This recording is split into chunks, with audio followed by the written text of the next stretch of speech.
الكشف الذاتي عن الخصية قد ينقذ حياتك. لو تعلمت تعمله هتقدر تكتشف إذا في أورام جديدة ظاهرة على الخصية، والتشخيص المبكر فعلا قد ينقذ حياتك. سرطان الخصية منتشر بين الشباب من سن 15 ل 35 سنة، هو أشهر أو أكثر أنواع السرطانات شيوعاً في الشباب. فلو أنت اكتشفت الورم بدري هنقدر نعالجك أسهل بكتير من أنه لو كان متأخر وانتشر. مطلوب منك تعمل إيه؟ تكشف عن الخصية مرة في الشهر، تتعود على الإحساس الطبيعي اللي أنت عارفه لخصيتك أو الخصيتين. بالتالي لو حصل أن لقيت حاجة جديدة عليك تتجه فورا للطبيب، طبيب أمراض ذكورة.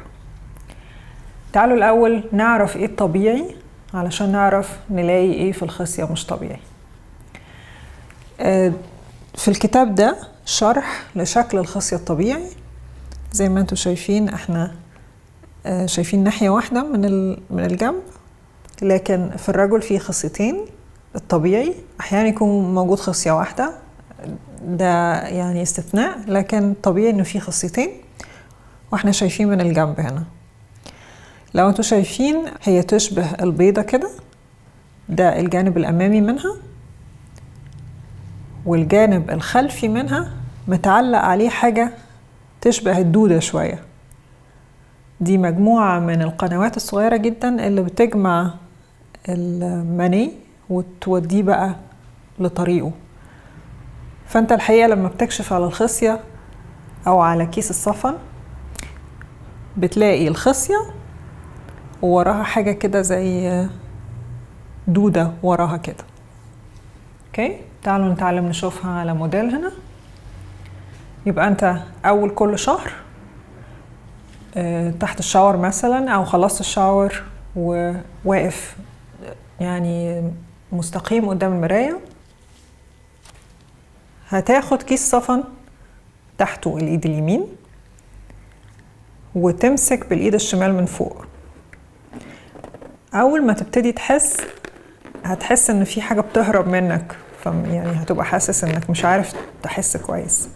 بالتدريج هتتعلم تمسك كويس من فوق وتبتدي تبحث الناحية اليمين الأول. تعمل إيه؟ بالإبهام وباقي الأصابع هتعمل كأنك بتعمل rolling movement، يعني حركة كده كأنك بتلف حاجة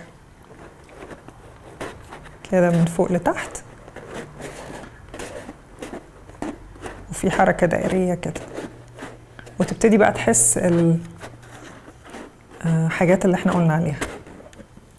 وبعدين تمسك بالإيد اليمين من فوق وتبتدي تحس بالإيد الشمال الناحية الشمال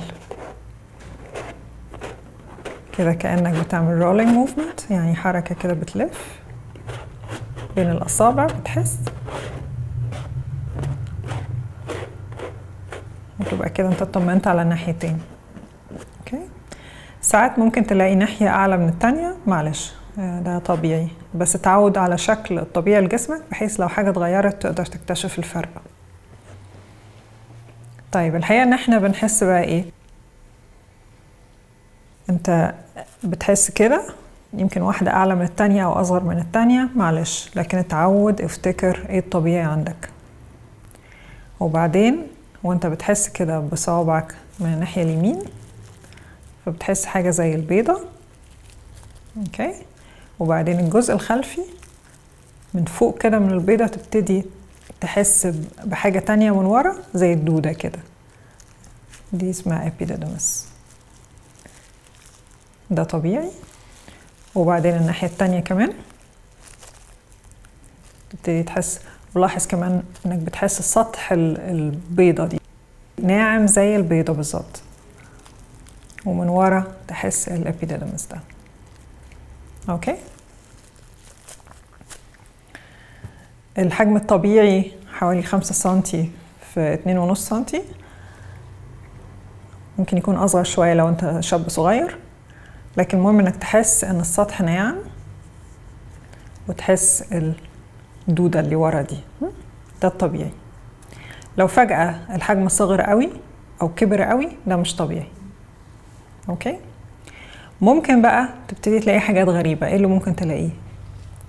لو لقيت فجأة ورم وانت حاسه كده السطح ناعم وكل حاجة، وفجأة فيها تلاقي ورم قد مثلا البسلة، حبة البسلة، أو قد العدساية. في الحالة دي مش طبيعي، في حاجة غلط. حتى لو مفيش ألم، أو لو تلاقي ورم قد الرزاية كده برضو مش طبيعي. ده يعني يستدعي فورا انك تروح للدكتور. اوكي. طيب ايه ممكن كمان تلاقيه؟ لو عندك بذات ألم كمان وتحس الخصية، ودي الدودة اللي وراها epididymis،